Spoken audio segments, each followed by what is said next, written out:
603. That's my medical record number at a major medical teaching hospital. But that's not who I am.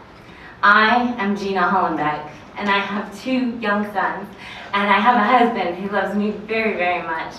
And I have stage 4 lung cancer, even though I never smoked.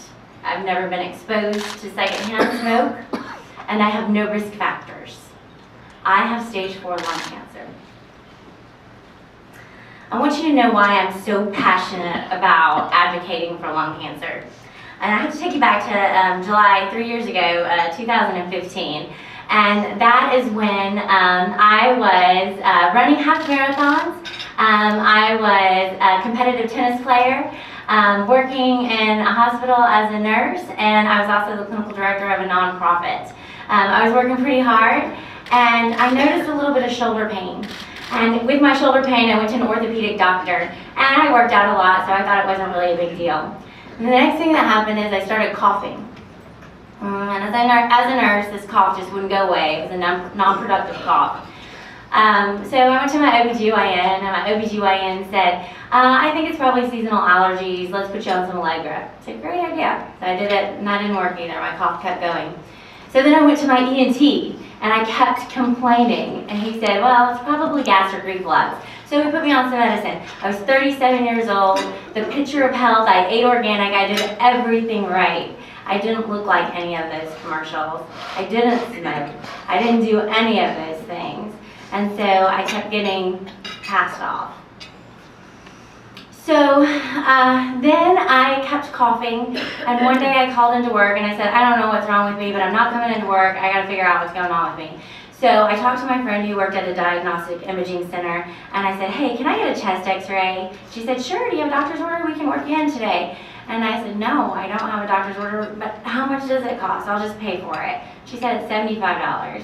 So I paid $75, I got a chest x-ray, and the doctor looked at my chest x-ray and he said, you've got to go see a pulmonologist now. Your whole left lung collapsed. And I said, that's not even possible. I just ran a 5K 2 weeks ago. How could my lung have collapsed? And he said, it did. So you need to go see somebody now. So I went and called a pulmonologist, and they told me that it was going to take 2 months to get in. And I was like, I don't think this can wait 2 months. I was like, this could be a pulmonary embolus. All my nurse lights are coming on. This could be really serious. So I did exactly what they tell you not to do, and I went to the emergency room with a cough. And thankfully, when I showed the x-ray report to the ER doc took me seriously, and he did a CT scan. And the CT scan showed 3 large masses in my lung.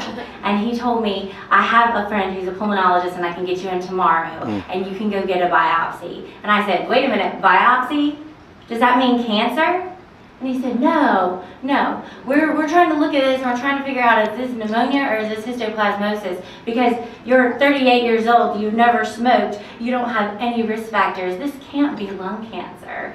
And I said, okay, well, I want to know what it is too, so let's figure out if we have to use an antifungal or an antibiotic.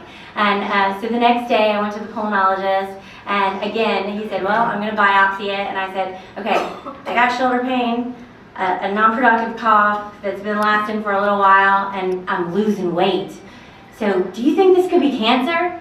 And he said, no, you're 38 and you don't have any risk factors, but we're going to go ahead and do the biopsy. So we did the EVIS procedure, and after we did the EVIS procedure, my pathology came back, and it came back that I had adenocarcinoma. I said, I've got lung cancer, huh? And he said, yeah, Gina, I can't believe this. You're so young and healthy, and I didn't expect this. And so he said, I want you to meet my friend, Dr. Asara Gigivan, and he can take really good care of you. He's a great oncologist right here in Memphis, and he's going to take great care of you. So that was October 28th, 2015, and that was probably the worst day of my life. I spent 2 hours in the doctor's office talking to Dr. O, we call him, and he explained everything to me. He showed me my CT scans. He showed me how it had progressed into my mediastinum, and it was encasing my trachea. And he said, you know, Gina, lung cancer likes the brain. So if you have time today, I want you to go get an MRI. And so I did. I went down that day and got an MRI. And the MRI came back and showed that I had a large mass in my brain too. So it had metastasized to my brain. So I've been doing a little bit of research online, and I went back to Dr. O and I said, Dr. O, you're so kind to me, and you have been, so nice to me, but I want you to know I got to get the very best, because I got 2 little boys who are dependent on me, and I got a husband who loves me, and I got to have the very best. So I'm going to a major teaching hospital, and I'm going to get a second opinion. And I was really nervous about what his response would be, but his response was, yes, Gina, go get all the information you can, and I want to do everything I can to help you fight this disease. He had no biases, he had no pride. All he wanted to do was help me, and that was amazing. And it was important, and it was something that everybody needs to know, that we've got to collaborate. So I did. So I went to a major teaching hospital. They saw my x-rays. The head of the thoracic oncology department at the major teaching hospital told me, Gina, I'm sorry. There's not much I can do for you. It's gone to your brain, it's gone to your mediastinal lymph nodes, there's just not a lot I can do for you. And I said, what?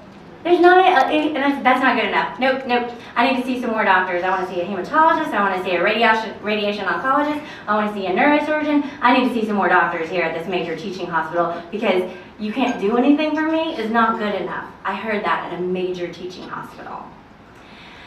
So he said, well, I only see patients every Tuesday, so you'll have to wait till next Tuesday. So we had already traveled for 8 hours there, and I said, okay, I'll wait till next Tuesday. So what I did is I went to the library of that major teaching hospital, and I got every single resource. The librarian there is amazing. And she helped me learn everything that I could about lung cancer. My husband and I studied and studied and studied. We read research report after research report. And while we were doing that, I was like, gosh, I really feel like I fit some of these biomarker things, that looks like me. And during that time, my doctor from Memphis called me, and his nurse told me, guess what, Gina, we got your genomic panel back, and you're ALK-positive. And I was like, this is awesome. I just won the lung cancer lottery. This is so great. And she was like, this is good, Gina. That means we have some really great treatment options for you. So I went back to that head of thoracic oncology, oncologist, and I told him, hey, guess what? I got awesome news for you. I'm Gina Hollenbeck, and I have ALK. And he said, well, that'll give you 4 years. And I said, what? 4 years? 4 years is not enough time. That's not okay. How can you tell me that I have 4 years? There's all kinds of things out there, and they're coming up with new things every single day. So don't tell me I have 4 years. And I said, bye. You don't know me, and you don't know God, and I'm out of here. And so I went back to Memphis, and I got with Dr. O, and Dr. O got me on a second-line TKI, and that was called seratinib. However, my insurance wouldn't pay for it. The reason that they wouldn't pay for it is because they have rules. You got to go to first line first, and you either have to show progression or intolerance on first line to be able to go to second line. So for the first month, I paid $16,000 for my medicine. In 2 weeks, I started feeling better. After that, I had brain surgery, still paying for my medicine.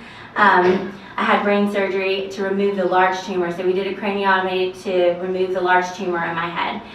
When we did that, I went back on seratinib. I stayed on that for about 6 weeks, and I was MD. That means no evidence of disease. I had no evidence of disease in my chest, nothing in my brain. I didn't have cancer anymore, and that was awesome.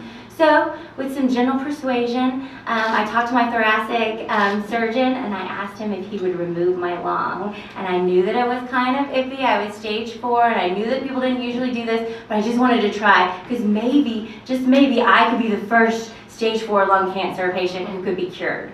And so, because I was in ED, he agreed to remove my left upper lobe of my lung, so I had a lobectomy. Since then, I failed on seratinib, and unfortunately, I did have some more brain metastasis.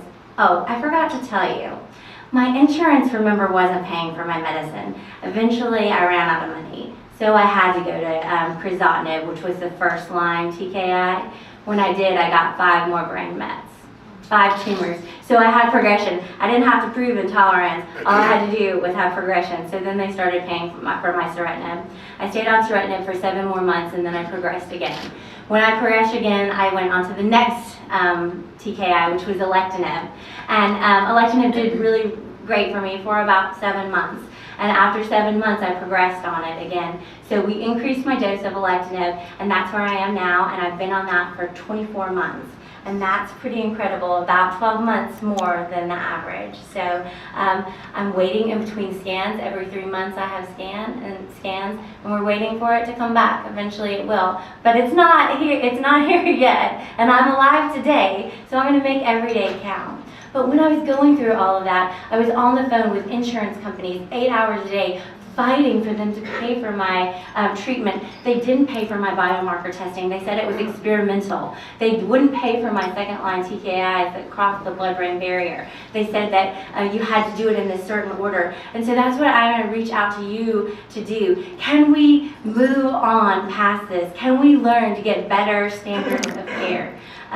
While I was going through this, I felt very alone, and I felt like I didn't have very many people there with me. Luckily, Tom and Marita Carroll started a support group on Facebook. Right now, we're 1,300 members strong. Over 41 countries are represented in our group.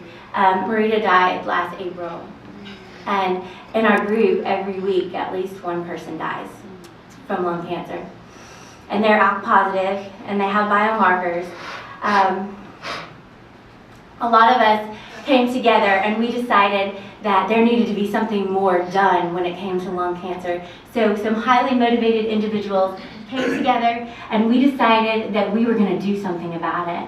So we partnered with Longevity, and Longevity allowed us to raise money for research only. We raised $600,000 for research grants, and we funded 3 research grants that specifically impacted ALK-positive lung cancer.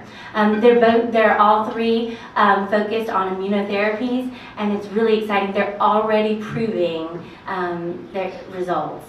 For next year, our goal is to raise $1 million. We've had some great initiatives with the Biden Cancer Initiative.